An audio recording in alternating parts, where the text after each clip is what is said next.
Thank you, Madam Deputy Speaker. Well, we live in a very volatile geopolitical era. A catastrophic war rages in the Middle East and has heightened regional tensions. We've, of course, seen the horrific taking of hostages by Hamas, and we must use all possible diplomatic pathways to unequivocally call on the Israeli government to uphold the international rule of law, keep civilians safe, and encourage all sides to agree to a permanent ceasefire.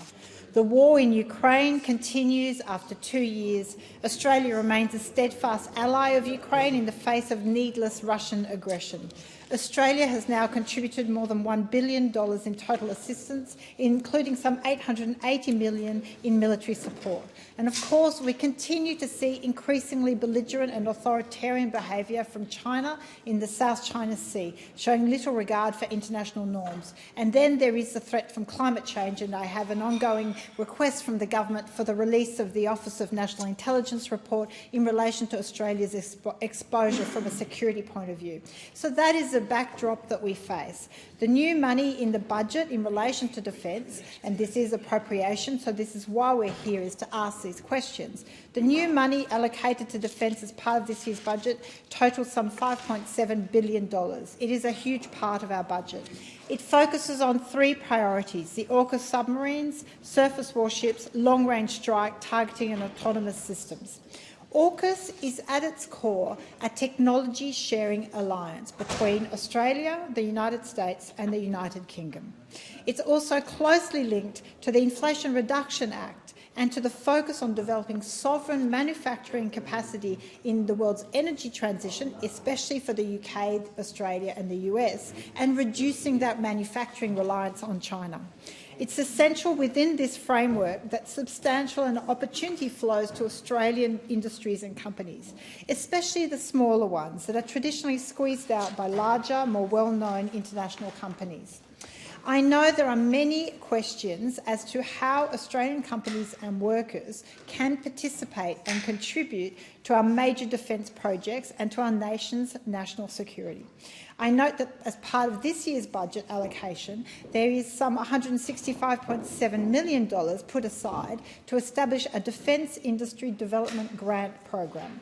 Its funding, according to the government, is to support Australian businesses to increase their scale and competitiveness and respond to capability requirements required within the defence portfolio in the years ahead. This is a worthy aim, but all too often many businesses find the procurement pipeline inaccessible. I have businesses that face these challenges in Warringah, producing, for example, drones and microchips and other capabilities that defence will need in coming years. So all too often they are able to do business overseas, ironically more easily than they can do it in Australia, and that's wrong and should be fixed. So my questions to the government and to the minister are: how will sovereign Australian businesses be defined in the eligibility criteria for the Defence Industry Development Grant program? At present, to be classified as an Australian business, an ABN will suffice. Will the Defence Industry Development Grant program require substantially more significant ties to Australia as evidence of being a genuinely Australian business to ensure we don't really just have, a bit of a cover-up coming and essentially overseas companies benefiting from the Australian grant process?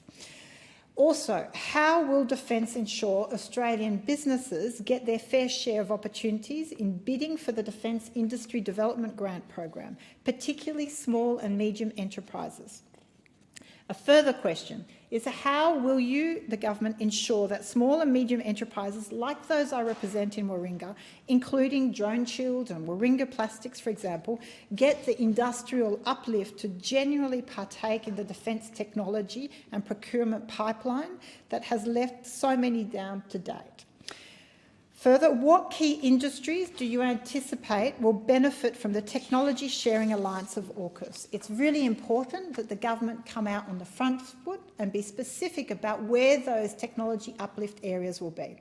Finally, AUKUS includes very specific workforce parameters, particularly concerning security clearances and the use of engineers. And so it is likely to absorb many Australian-born engineers because migrant engineers are excluded. So what workforce planning is currently being done by the Minister to ensure we meet those requirements?